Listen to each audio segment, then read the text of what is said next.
how you play the rest of the series, because Eddie does have a very fast deck. In fact, his lineup is pretty quick across the board, except for a couple of stuff.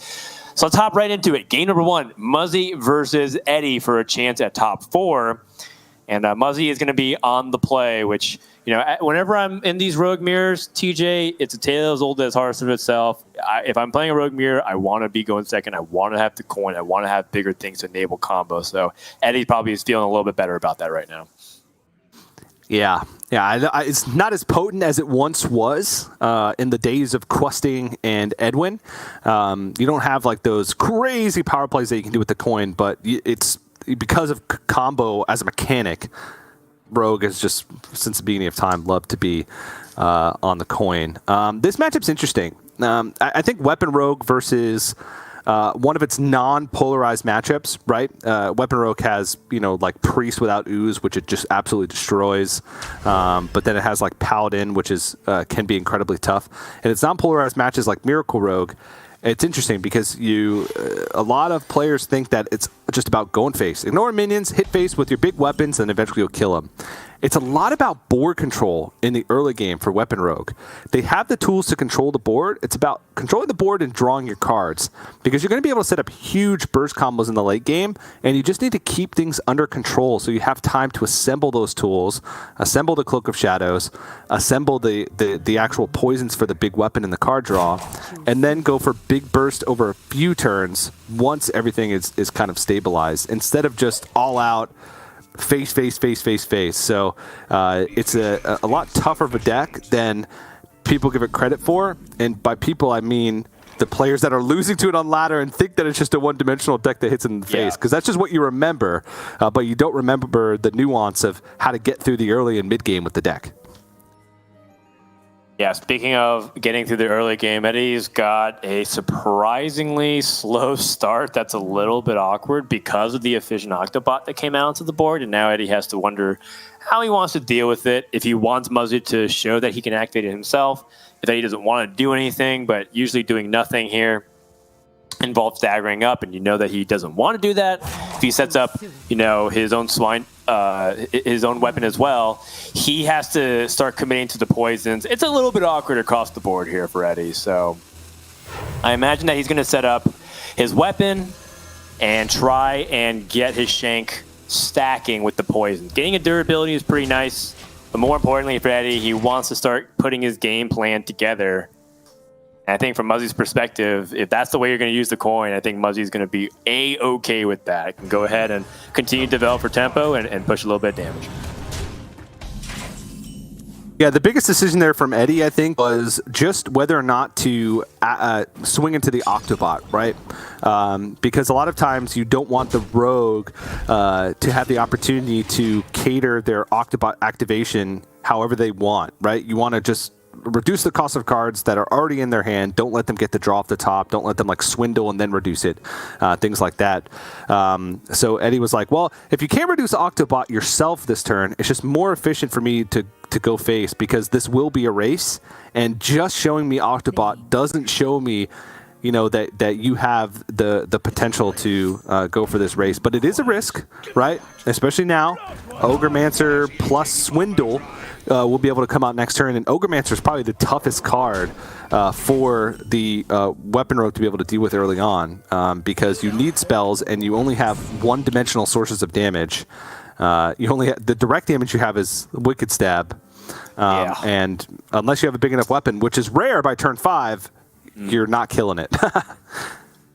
Yeah, and you know, Ogremancer isn't something commonly seen on ladder, and you already start to see a lot of those stats converge to the point where at higher ranks, like Diamond to Legend, you know, the matchup flips. It actually becomes Miracle Rogue favored slightly. And so I think that, you know, add in cards like Ogremancer, which can be really hard to deal with, this might be a point of no return already for Eddie. It feels like, from his position, I wouldn't know how to win. And I think Eddie might be thinking about something similar. You know, he has to try and stabilize the board. That field contact is a must deal with.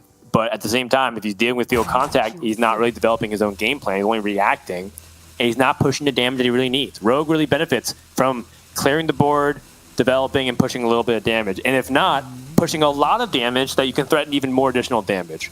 Eddie's plays right now do none of that. Ah, jeez.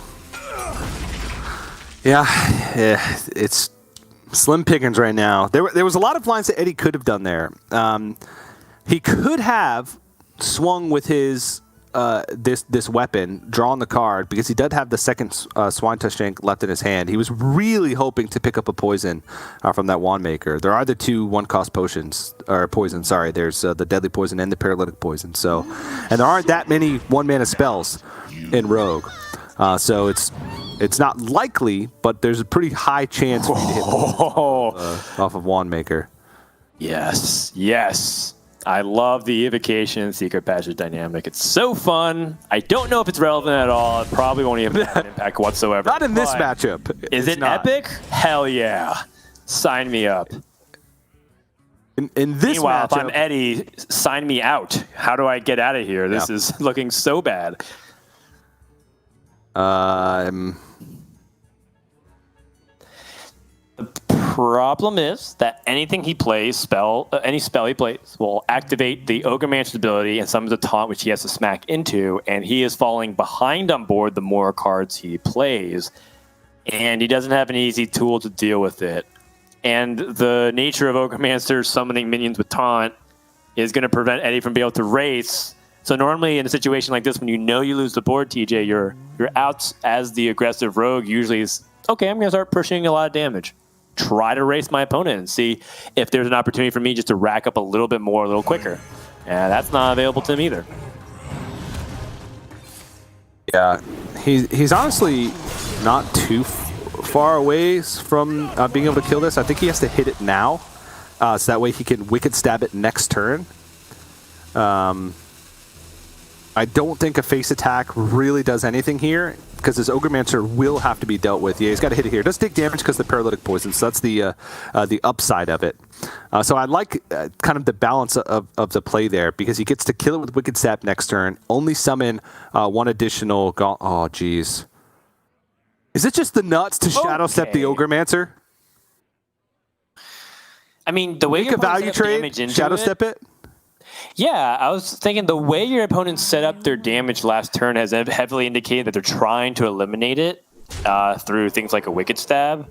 But this Shadow Step is devastating. And I mean, Eddie knows that. He, with a little nod, kind of recognizes this is a bad situation. Ogre comes out to play, 3 damage to the face, and the race plan is now greatly favoring Muzzy.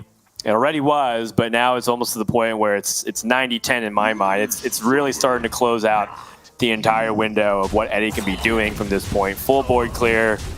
The board has gotten stronger. Never mind. I'm pushing that to 99% at this point. How does Eddie bail himself out here? Is there any sequence of draws that he can get that can turn this game around? I just don't think so. He needs a multi-turn setup. It looks like he's going to have to give his Swine Tusk Shank up here and hit the Ogremancer, Wicked Stab it, start over, essentially. And he just doesn't have the time anymore. There's 8 damage being represented on board, even after the Ogremancer's dealt with 10 with the 2/2 that's going to be spawned. And then you're looking at a situation where a single Wicked Stab closes this game. From Muzzy's perspective, he's got Secret Passage to find Wicked Stab. He's got Evocation to find something, right? Fireball, even like a Ruined Orb can maybe find some additional damage. Yeah. Okay. Stealth. I don't know what he can really do from here, but stalling for time is pretty much as good as it gets. And I guess the Ogremancer damage has been done. It can't summon any more taunts. You might as well. Yeah, he can attack and cloak. That's about it. Okay. And then from Muzzy's perspective, his plays are heavily restricted as well. Full board, not much to do. The good news is that his opponent set up lethal for him by summoning all these 2/2s. So pretty much just a re-dagger pass if Muzzy wants. Or if he's feeling extra feisty, he could play one of his spells that are available to him, but it seems a little bit unnecessary at this point. I mean, he's giving himself a little think about it. I don't really believe there's anything in Muzzy's deck that he would want to fish for if he's secret passages. I don't think there's value in using evocation at any point, even if you get to save the cards. Right now, it's pretty much just Eddie hoping, wishing, dreaming that this game would already be behind him, but he has to at least do his due diligence to see if he can pull himself out. Is there some combination? He can perhaps utilize the prize plunderer if he is able to get a bunch of cheap cards to eliminate the Ogremancer efficiently. That would be a good start. It doesn't solve the problem, the fact that there's still a lot of power on the board and he might potentially die here. He can get enough cards to prize plunder. The question is how he's going to deal with the 2/2s, and he also needs the Cloak of Shadows this turn, which I don't think. Can he even find it at this point? Probably not, but this should be the kill on the Ogremancer. 1, 2, 3, 4, 5, 6 cards he's played this turn. Oh, jeez. Yeah. Okay, needs to play one more. And with that, how much damage do we have on the other side? 3, 4, 7, 11, 12, as you mentioned. 2 damage from multiple sources. Last card played was a prize plunderer, so that doesn't give him the lethal. With Vanessa Van Cleef.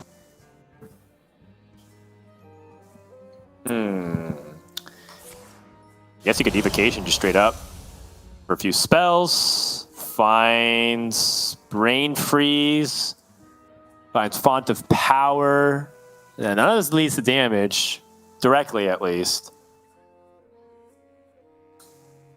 Does he have Secret Passage here as a potential out? Oh, man. Okay. Yes. I did not expect him to be alive this turn. Yeah? He bought it. He bought himself some time. The 2 taunts are still a problem, though. Yes. And the crucial thing is Eddie won't be able to get to 10 mana because he'll just have 1 turn of Cloak of Shadows, and that's it. So he'd be able to get to 9 mana, so Wicked Step won't be able to be fully upgraded. But he will be able to draw his deck from what's left.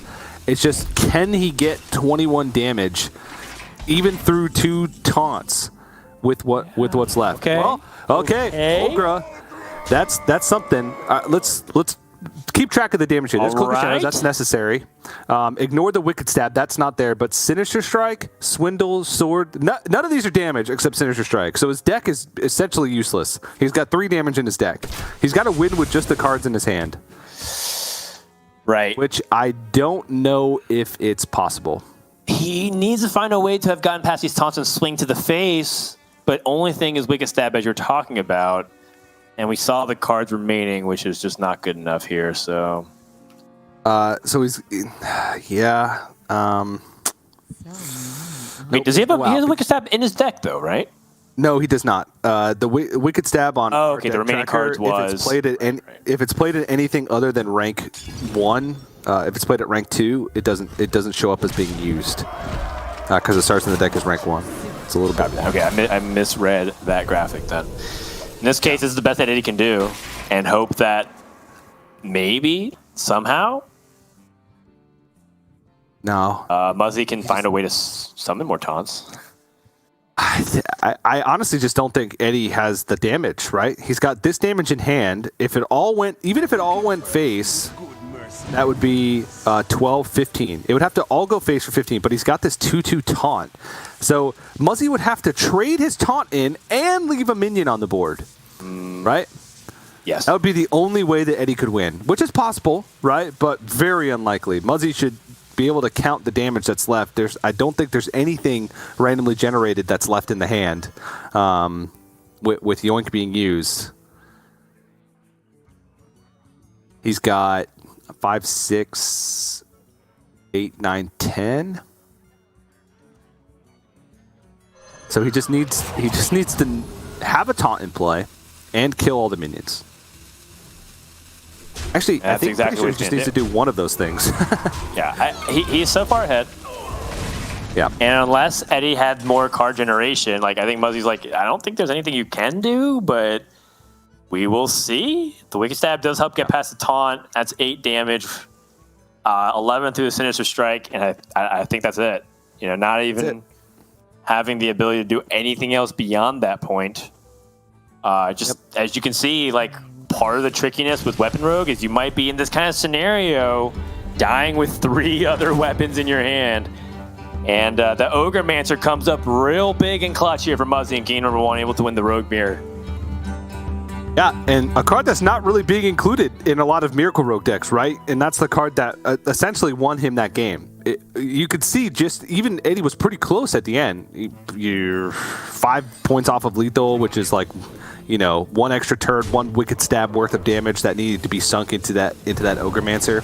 So it still was incredibly close, despite a good start from Muzzy, and maybe not the best start from Eddie.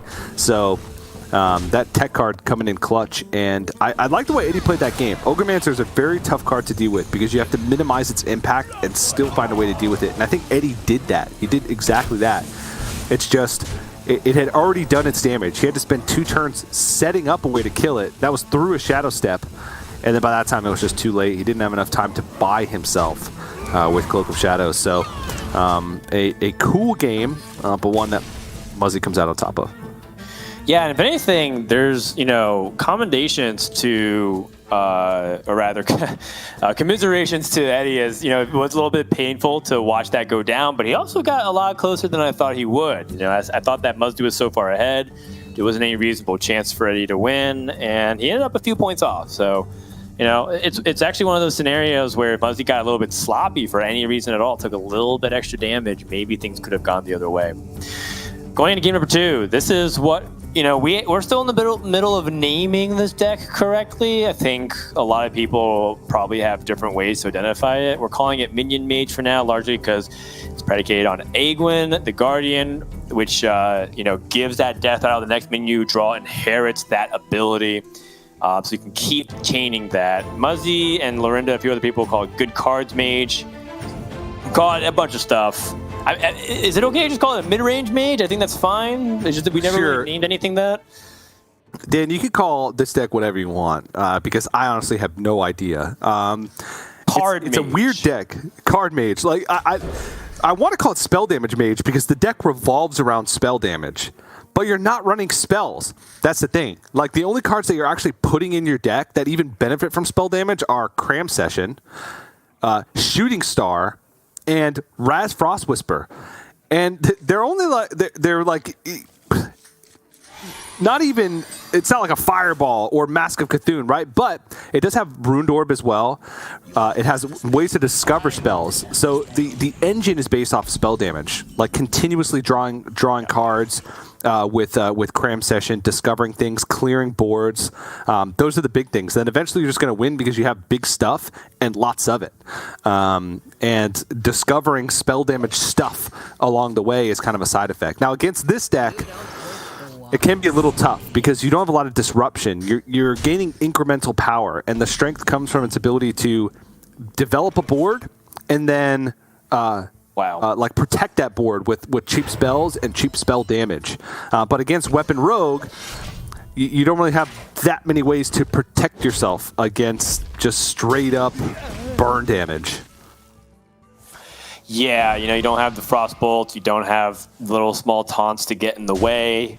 He does have the Ogremancer, so that's a good start. Yes. Seems to be a common denominator in a lot of Muzzy's decks here. But this is definitely the kind of start that Eddie was hoping for.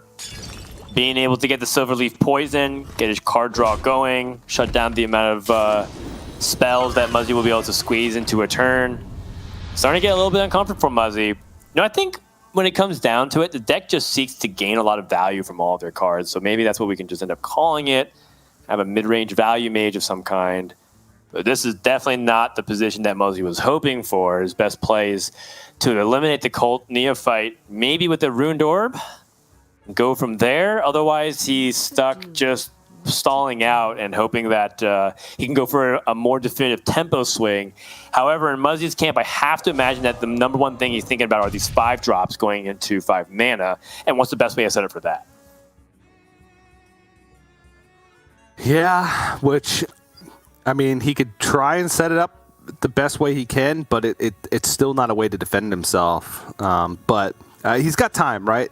The self-sharpening sword is not as threatening as the Swine Tusk Shank because it does have limited charges no matter what you do. Usually the self-sharpening sword is used as a setup weapon. You can see that Eddie's using it pretty much to just draw cards. He doesn't want to overly buff this weapon with any poison other than Silverleaf Poison. He's going to use it to try and draw through his deck as fast as possible, and then the Swine Tusk Shank is going to be the weapon that actually finishes the game. Now, Deadly Poison does make Cutting Class cheaper, which does allow Eddie to fit in more tempo plays, but I'm hesitant to throw the Deadly Poison onto a Self-Sharpening Sword because it's just not as efficient. The damage just isn't there because you don't get that many swings. The only reason I could see using it here is just to get this Cutting Class reduced.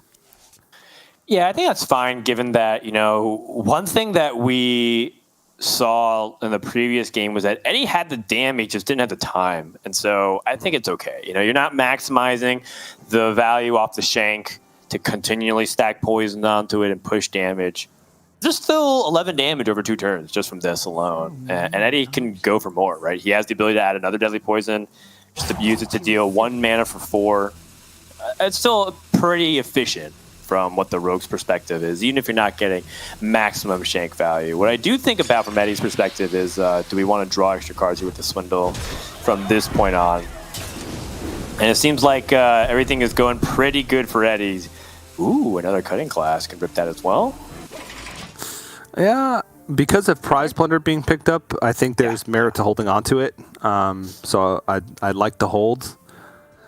But Muzzy, I mean, he's put on some damage, right? Eddie's at 24, but it takes a while for this deck to set up its big combos. So, and you do need to discover damage outside of your deck in order to finish the game if you're not able to stick minions.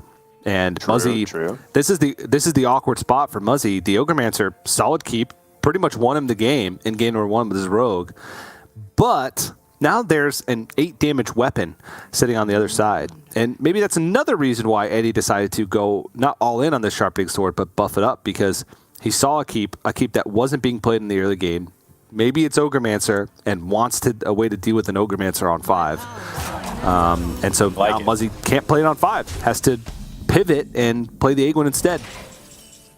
It's a great read from Eddie. Start off with the Cutting Class. I mean, that's a lot of damage coming into his hand. 2 Wicked Stabs plus the 8 damage from the Self-Sharpening Sword that's gotten to that point. That leaves Muzzy with just a handful of hit points. 7, I think, is the count. How much more can Eddie push? And on top of that, is there a way for him to potentially set up for more? Right, because he does have another weapon in the form of the Shank that he just picked up. And he also has 2 turns of stealth available for him with the Cloak of Shadows. Okay, well, it's definitely time to Shank. And Muzzy understands exactly what's going on. Is that Eddie, every turn, is going to be looking to end the game soon. And he needs to figure out how he can best do that. He picks up Kazakis, the ability to make golems get taunts in the way. Multiple taunts. That's something that's immediately grabbing my eye. The Ogremancer might be the only time it can come down is this turn, given that you don't want to be playing Ogremancer after the fact that your opponents are already starting to pressure damage too much.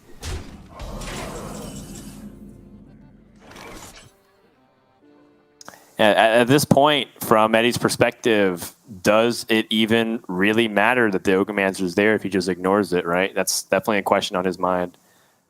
Yeah, I think there's just too much damage on board to ignore, right? Because he still needs multiple... If he's just hitting and passing, he still needs multiple turns before he's able to set up for lethal from hand.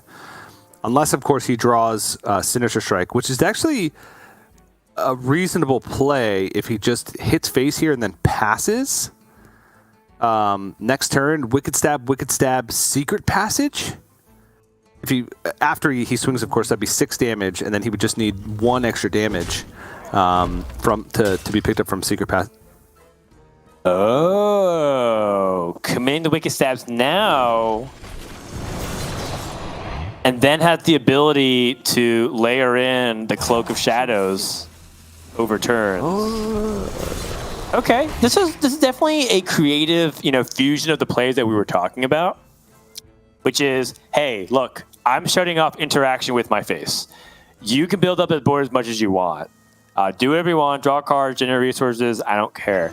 What I'm going to do is play to the outs of my deck, because I have not one, but 2 Secret Passages. So he could, stealth, then Secret Passage, then look for the cards, then the following turn Secret Passage again, and give himself the opportunity to draw pretty much the rest of his deck. And so I think this is the line that Eddie's taking, and it's really much predicated on whether or not Muzzy has any opportunity to fight back against it. But based off the way these golems discovery are, I didn't really see anything that immediately stood out to me. Yeah, he went for 1 because what he wanted to do was just go lifesteal, deal damage, right? Which would have been a punish for Eddie just not trading in his minion, right? Because if he had just traded in his prize plunder last turn, which he had the ability to do, he'd play around exactly that combo. Because Muzzy sees that Eddie's not going to go face for the rest of the game, and he's counting damage, right? With a Wicked Stab used at rank 2, he knows that there's 2 Sinister Strikes left and a Wicked Stab, that's his reach. So if he hits that Golem, then he would be in a good spot because he'd be at 11 health, which would be tough for Eddie to get through. So I like the play there from Muzzy, but it doesn't pay off. That's why he winced when he saw the first round at no lifesteal. But now Eddie still has to piece together his damage. So you probably start with Cloak of Shadows because that's happening every time. He's got 10 cards left. In those 10 cards, there are 2 Sinister Strikes. There is a Man Crick as well, which could be some direct damage. But he needs the Cloak of Shadows and then try and find the burn. Yeah, and there's also the added benefit of filling up Muzzy's board to reduce his amount of plays, right? There are some cards in Muzzy that he could pick up, like a Raz Frost Whisperer, but it's not going to be super important. The Sinister Strikes come into the hand from Eddie, and that's going to do it. Game? Yeah, unless I'm missing something here, unless Eddie does something catastrophically bad and attacks here for some weird reason and opens himself up to lethal, I mean, that should do it. And masterfully done from Eddie's side. Imagine if Muzzy hits the lifesteal, deal 3 damage Golem there. He would be at 5, which would mean he'd be 1 damage off from Wicked Stab, which is the last direct damage Eddie has in his deck. I love the recognition from Muzzy. It doesn't pay off, but plays like that are cool. And I like also that Eddie recognized as soon as the Ogremancer came down that, okay, I'm not getting face damage in for the rest of this game. I'm not even going to try and remove it. I'm just going to straight up go for the burn plan because I have double Cloak of Shadows in hand and double Secret Passage to find the additional burn. He even had like the redundancy of having a Secret Passage this turn, so it was almost not guaranteed, but very likely to find both Sinister Strikes in this instance. And now, I mean, sure, you can Refreshing Spring Water, maybe hit Counterspell and hope that his hand is like double Wand Maker, Wicked Stab, and he does have 3 minions left in the deck, or 4 minions left in the deck, so it would be a possibility, but he would need to find some way to hit Counterspell, which I just don't think is a possibility. Steward of Scrolls? Can't even play it. The board's full. Yeah, the problem is this board space. He could Shooting Star his own board. Then he wouldn't have enough. Because he does have spell. Yeah, that's true.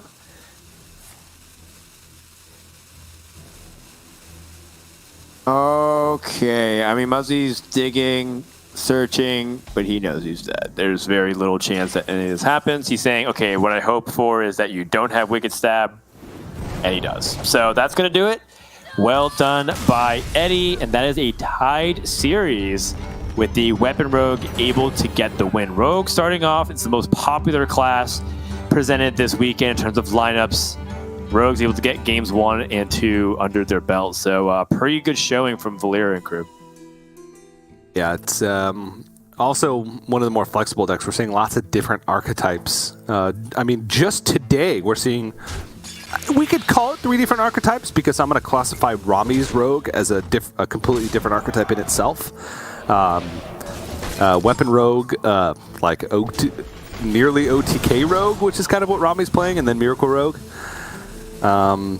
So flexible class, reasonably high win rate given its popularity. Right. I have been enjoying it. And also, some cool gameplay, because each one is pretty difficult to play in its own right, as Rogue has traditionally been. Though, Dan, I will add the caveat that going back and playing classic Hearthstone, Miracle Rogue is a lot easier to play than I remember it being. Right. Like, in the times, Miracle Rogue was the hardest deck in the game to be a master at, right? But now, players have been playing the game for so long, the average skill level, at least among players that have been playing that long and regularly reach higher ranks, has gone up. And now it's like everybody can play the deck to the best of its abilities, just because players are overall better at the game. But I used to feel like, oh man, I don't know what to do. Miracle Rogue's so tough. No offense to anybody that still thinks it's a hard deck. It can sometimes be difficult, but it's a lot easier than the Rogues nowadays, I think. I know exactly what you're talking about. It's just that I think our memory, the summary is that our memory distorts a lot of what we remember about Hearthstone. And I think it even applies to, as recently as like this past week, right? Like you talk about all different things that you remember this deck being powerful in. So you bring old decks after a nerf and you say this should be fine. It turns out power levels are extremely relative, and all these different levers that we can turn in Hearthstone have really profound impacts on a bunch of ripple effects on decks. So a nerf to Penflinger, a nerf to Jandis, what does that mean? It can mean a multitude of things, and that's why it makes this week's meta so interesting as we go into game number 3. Mage queued up once more from Muzzy. Eddie queuing up his mid-range Demon Hunter. Now, mid-range is often defined by the lack of soul fragments that we see in the deck list. Instead, he's playing one of those cards you see that he just mulliganed, the Illidari Inquisitor, which reads that after your hero attacks an enemy, this will also attack it. So a lot of times, you're able to double dip. You can play the Inquisitor, rush, kill a minion, attack the face with Demon Hunter, because that's just what Demon Hunter does, and then get that 8 extra damage to phase. And it just provides a lot of late game closing potential. The one downside is, as you can probably start to see soon, is that it's going to mess up a lot with your outcast, especially if you need to activate Skull of Gul'dan. So Eddie does have to be mindful of that. And that's the one caveat of what I don't like about this deck, is that it does seem clunky at times. Yeah, it really is, but it's in the lineup for specific purposes, right? And that's to beat up on decks that take setup time and don't have ways to defend themselves. And I would actually classify this mage deck that Muzzy brought, the mid-range minion value mage, as one of those decks. So I do think that Eddie has time. I do think that Muzzy's got a lack of defenses that Eddie could capitalize on. So I would say this is one of the good matchups, even though I don't know if it was on Eddie's mind to begin with. I still think it should be a solid matchup. But, you talked about how it's clunky, right? It beats itself just as often as its opponent beats it. So it's going to be a tough game either way for Eddie, because you do have to balance this. Well, do I clear board? Do I push this damage face? How do I get rid of these cards that are in my hand to make sure my skull is outcast? Those types of things. It's all a balancing act. It's really tough, and that's what Eddie's going to have to balance as he moves forward. Heading over to Muzzy's side, looking to see what's going to be the most relevant freeze here, because they all kind of do the same thing. Flurry and Snap Freeze deal with the board. Oasis Ally, actually quite annoying. Water Elementals have actually been this sleeper counter to Demon Hunter ever since its inception, because you can stop it from attacking and kind of shut off almost the entire engine of the deck. But, it is kind of expensive. It's also very conditional. So it's one of these things where Muzzy probably feels like it's just a little bit too awkward to get it off, even though ideally, yes, you would love the ability to have a Water Elemental on the board.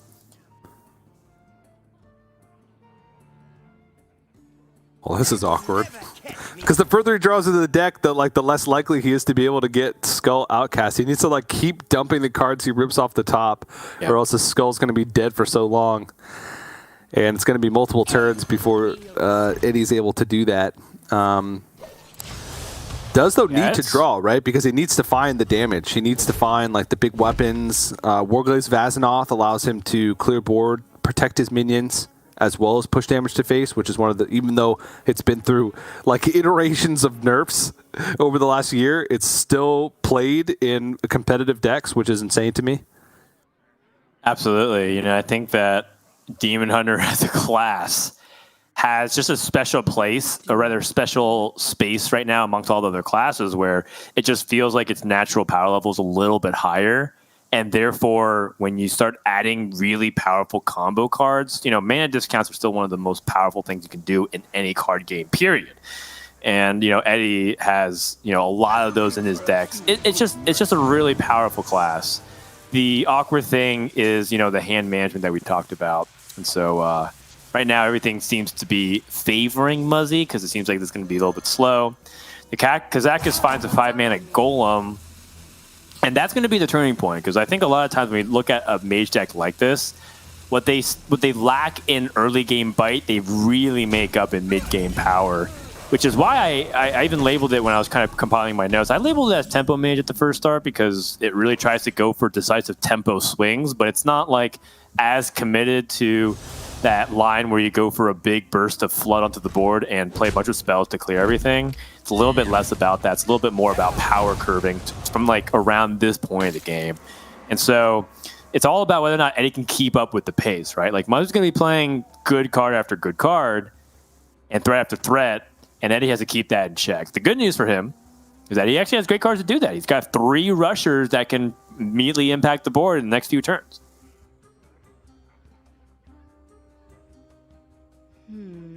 Yeah. But you can't activate them. I'm trying to figure out what this Kazakis was, but I'm not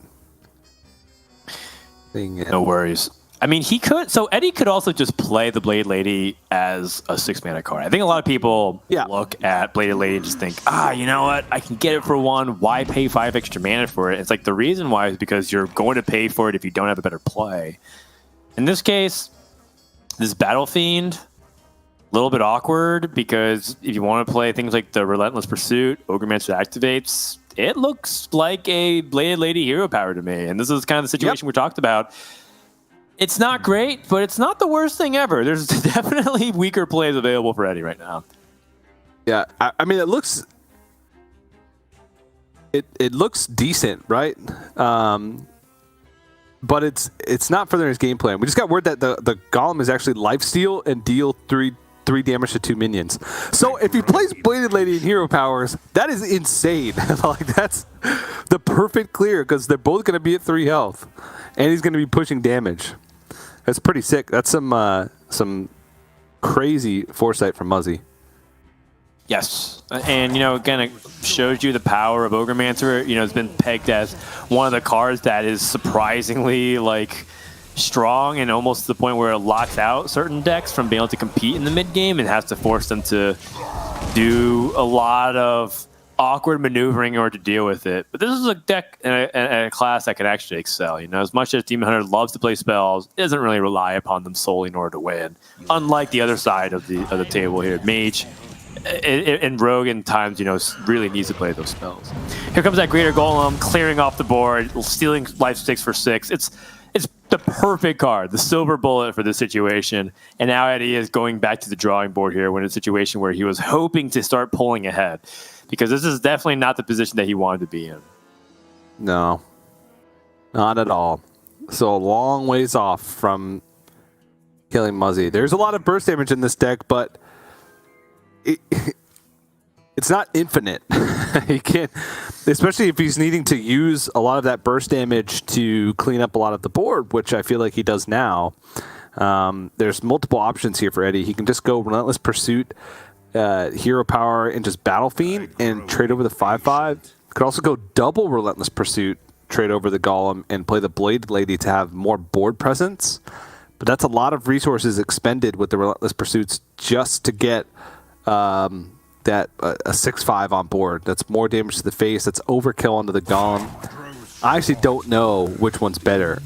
It's hard to kind of quantify the reach of this deck. And the biggest thing maybe on Eddie's mind is just to get this skull into outcast position. So that's the upside of playing the Battle Fiend instead of the Bladed Lady, being more efficient with damage, and also trying to find a way to get Skull. Now if he draws a card that's 2 mana or less, he can actually finally outcast that Skull, but is it too late?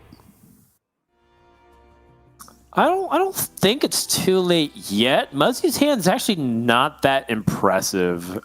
He really needs Janus to do a lot of work, and these are, they average out to be quite mediocre from Muzzy's perspective. They're battle cries that don't have impact, and one of them has taunt, which is okay.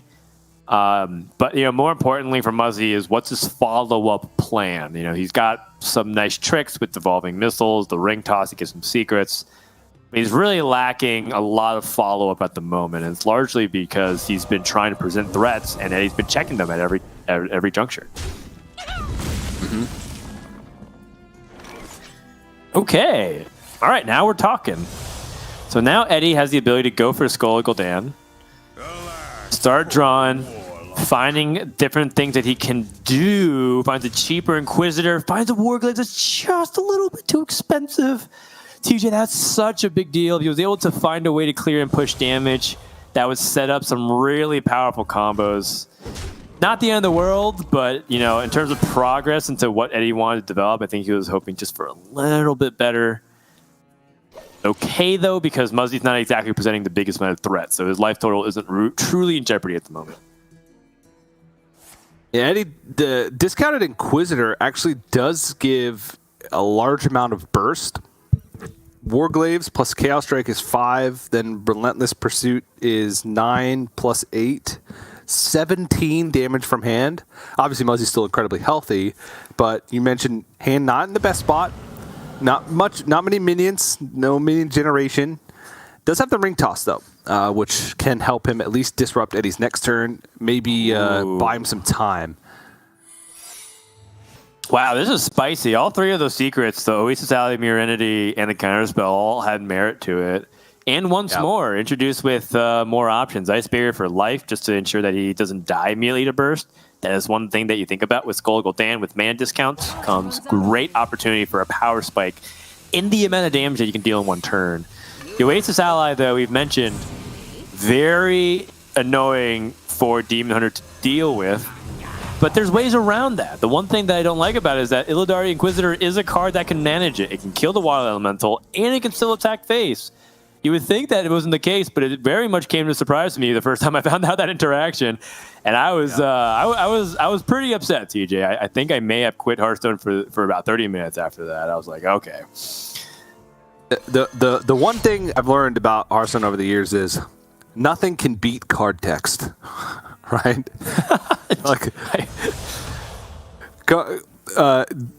Not like non-keyword card text is like the most definitive thing in Hearthstone, because it will always be the case no matter what other keywords get in its way, and that's the rule for Illidari Inquisitor. Can Eddie set up a 2-turn lethal? That's the question that I'm trying to wonder here. It's got 6 damage, can go face for 14 this turn, and the next turn 5 plus another 8. I think it kind of depends on whether or not Eddie is able to draw a little bit extra damage, because the problem is that he does have the cards to do it. He doesn't exactly have the mana. And now this Oasis Ally comes in, and Eddie has to move quickly. He's almost out of time. Does manage to get the trades, it looks like. Pushes Muzzy down to 15. Muzzy can clear off pretty much his board. Finds another spell damage minion so he can pump up the cram session just a little bit further. And with that Firebrand, double Firebrand should be able to clear everything off. So then, going back to your question, does Eddie have enough damage? We have Chaos Strike and Relentless Pursuit. That's an additional 6, plus the 3 of the weapon off the Warglaives and the hero power. So he's a little bit short, but maybe some magic can happen off the top, because we talk about how Demon Hunter has a lot of power, right? We're talking about Fury, number 2, if I'm not mistaken. Other ways to push just a little bit more damage. And with no assistance with board staying alive, it's pretty much come down to this last turn. Muzzy throws his hands up because he knows that this is do or die for both sides. Oh. Aldraki Warblades is actually sick. Yeah, because anything? I think so, because he can go Aldraki Warblades Chaos Strike, that's 4, Relentless Pursuit is 8. So we go up to 15. There's 2, 3, 4, 5, 6, plus 6. There's 12 damage on the board. He wouldn't be dead showing, and he would set up a 2-turn lethal, assuming he can hit face with the Illidari Inquisitor next turn. Okay, I'm down. Could also play the Wand Maker just to see if it ends up changing any plays, but it's unlikely to because he needs to maximize his damage. So I think in this position, I like what you were suggesting, which is Aldraki Warblades. Yeah, he can attack first and then equip. I like it. He's immune. He gets the damage. Oh, yeah, this takes even more damage off the board and heals for more. So nice little sequencing there. And goes up 9 because he gets to fit in the hero power. So 16, and there's only 5, 6, 7, 8, 9 damage showing. Aegon's not going to do it. And he got there. Hold on. There's something he can ping. He can ping. Muzzy to ping. Is there a miracle? Babbling Book? Okay, we've seen us win these. Oh, not quite. And that is why Muzzy did not win the 2016 Hearthstone World Championship. That would have been the sickest Mask of Cthulhu ever. Oh, Illidari Inquisitor, and that is going to be game number 3. Eddie able to pair 2 games in a row, making a comeback with some face aggression on his own side. The Weapon Rogue, the mid-range Demon Hunter. You kind of sense the theme of what Eddie is trying to do with his lineup. Trying to pressure, trying to get that edge. You can see that he's able to execute it very well. I love that turn with the Warglaive with Asnoth, equipping the second weapon after he gets the activation to be able to attack again. I mean, TJ, you talk about manipulating card text. That's one of the best ways to do it. Yeah, that was... Eddie in these situations, there's so many times where I feel like he's just losing games and then pulls it out of nowhere. Just not nicely done. A lot of players lose that game because they lose sight of like what the actual goal is of keeping control of the board in the early game and not just pushing damage. Same with Weapon Rogue. Muzzy did the best with what he had, right? It just turns out he just didn't have the resources to get it done. I think that this Minion Mage, especially in more faster-paced games where you are playing against decks that can kill you before 10 or on 10, it just doesn't have the staying power. But he got close. He got real close. And that's the story for 2 games in a row, I feel.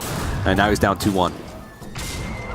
Yeah, and you know, Eddie as a player, a lot of times we talk about his consistency and wonder like what's really the key, and it's stuff like this, which is identifying his outs, right? That's what a lot of players love to talk about Eddie. You know, in terms of his preparation and his lineups, they're not necessarily too out of the ordinary outside of the occasional Eddie card, which is pretty fun. He puts like a random card here where you're like, are you sure this is what you want to do? But it's because he largely has his game plan in his mind at all times. He understands what his outs are and how to play that line in order to maximize his chance for victory. And that's pretty much, you know, what really separates some of these players from others, which is taking a line that's a little bit less winning than some of the others, and that ends up costing you in these narrow margins. So well done to Eddie for game number 3. Let's go into game number 4. Eddie will be queuing up his Face Hunter. That's his last remaining deck. This is best of 5 Conquest. And we've seen what the aggressive Hunter can do, but previously it was not necessarily as successful on stream, TJ. That doesn't mean that necessarily this deck is bad, though. I think this deck's actually still pretty solid. It's just sometimes it really runs out of gas hard when you're going up against a Warlock deck that's able to get the Venari Monster twice in the thickness. Yeah. Ah, man, that was brutal. That was brutal. But I still do think Face Hunter is like one of the best decks in the metagame currently. Again, it's got aggression. It's got more reach than Face Hunter has pretty much ever had. And that reach is actually attached to board control tools with Tundra Rhino and Piercing Shot, which also hasn't really been a thing that's happened in the history of Face Hunter. So this is one of my favorite iterations of it. And, you know, looking at the decks left remaining for Muzzy, I guess he does have Warlock left remaining, but the Mage is what I'm more worried about, because again, he's gone up against two more aggressive decks in the last 2 games, and it just didn't feel like he had the time to set up or the tools to defend himself. And Face Hunter is going to be, arguably even faster at doing those things than the Weapon Rogue and the mid-range Demon Hunter. So definitely worried for Muzzy going into this game. But if he does win it, then he goes into a Warlock versus Hunter, which is definitely winnable. Yeah, and it's not like Muzzy was the only player to bring a deck like this, right? If you look at the archetypes across the field, Luna, who's also in the top 8, has similar concepts in the Mage. So it's not like, we're targeting and being like, why did Muzzy bring this Mage deck? We clearly know that Mage can perform well. We've seen people have success with it. I saw a dog streaming with it. It can definitely put in the work to get the win. But when you're going up against archetypal differences that fundamentally are favored against you, aggressive decks have always had a good time against mid-range decks. Unless the mid-range decks had a lot of AoE or a lot of survivability. And Mage has a little bit of both, right? It has Shooting Star. It's got ways to get life steal and other ways to survive, but it can't really keep up. And as a result, aggressive decks tend to pressure them a little bit too much more. Mid-range decks better at pressuring the control. And of course, control is dedicated to beating aggro.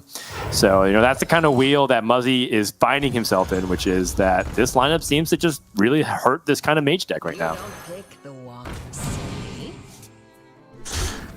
Yep, especially with this kind of start.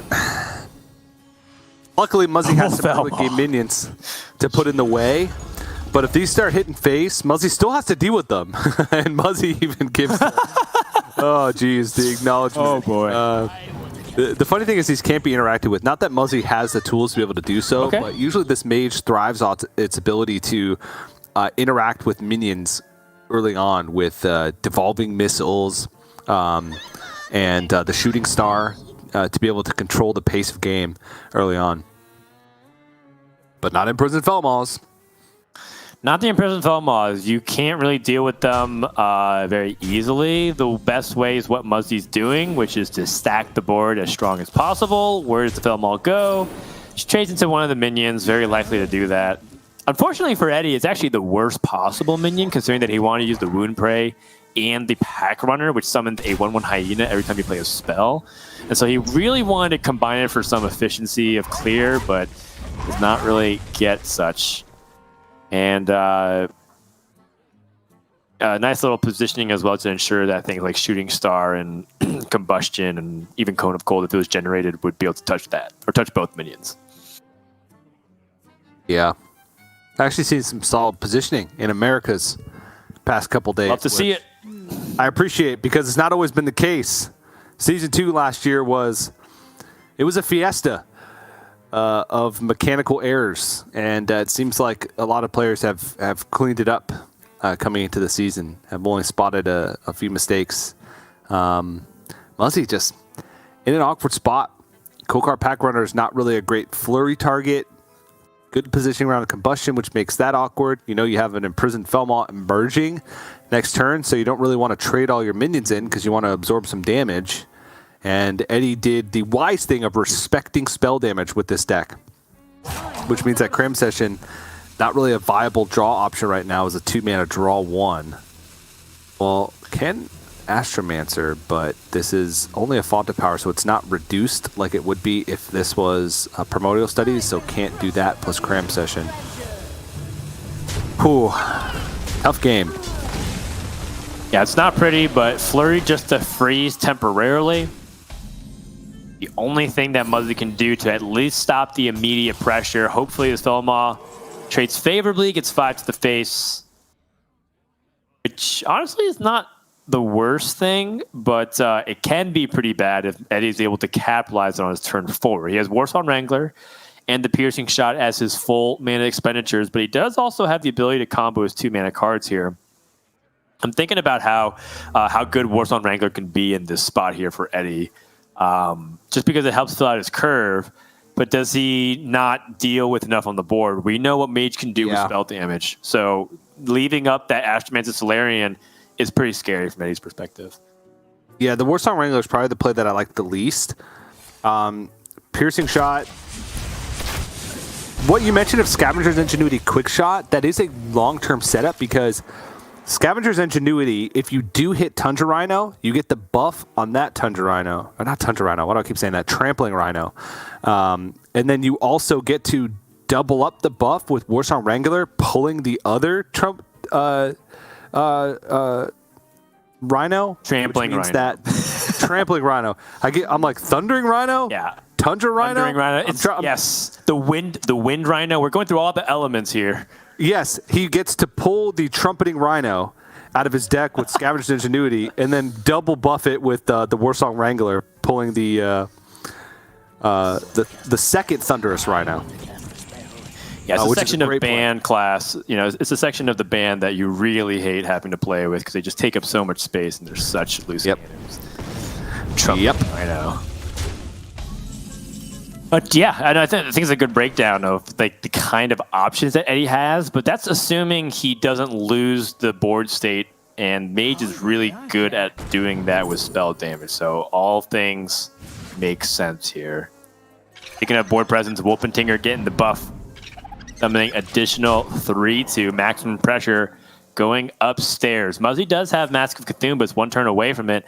Memorial Studies doesn't translate to any success. Eddie is really hoping there isn't a shooting star. He's like, okay, he's digging, he's looking. Brave Feast helps. Not enough, which means 6 damage survives. This is bad news for Muzzy. This is looking like Eddie is going to be able to get into a position where it might be too late by the time Muzzy stabilizes. Yeah, this is rough.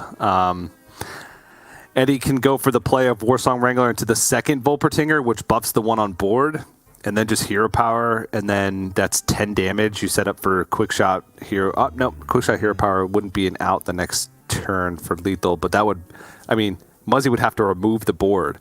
The big question here is, do you respect the spell damage on board with the Blood Mage Thanos, or do you take it out?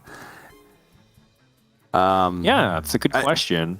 Every road I feel like leads to a victory here from Eddie. I just don't feel like Muzzy has the tools to not only clear the board, but then somehow find a counteroffensive to win before just Hero Power and some of the incremental burn that Eddie has will kill him. Yeah, totally. I think that's one of the hard parts from Eddie's perspective, which is he knows he's very much favored to win this game. It's about, what's the best way to squeeze Muzzy to the point where he almost has no chance to win? Is it acknowledging the Blood Mage down us, or is it just going straight for the dome? He puts him down to single digits. Muzzy does not have good options still. Firebrand and Prey is pretty much what he can do. He can also draw first with his Blood Mage Thanos. Not even going to go ahead and play Firebrand, hoping that he can pick up something else that's really impactful. And the Ruined Orb find him anything. If not, this is game over for Muzzy. Yeah, even Shooting Star still leaves 3 damage on board. Nope, and that's going to do it. Eddie with a 3-game streak, able to turn it around from game 2 onwards. The Mage struggled from Muzzy's end. And perhaps it was something that we should have thought about going into it, which was, can this Mage actually get the victory? Because with aggressive decks stacking amount of pressure, that Mage deck can crumble pretty easily. It's got some tools to stop it, but like we talked about, it only has a little bit in the way of disrupting the board, right? It's really about keeping up its tempo and generating a lot of resources and threats throughout time. So Eddie was able to pretty much play a textbook game of aggression from Hunter and got the victory here in game number 4. Yeah, it was just clean plays all around from Eddie, and when you're going up against an opponent like that with Muzzy's lineup, which pretty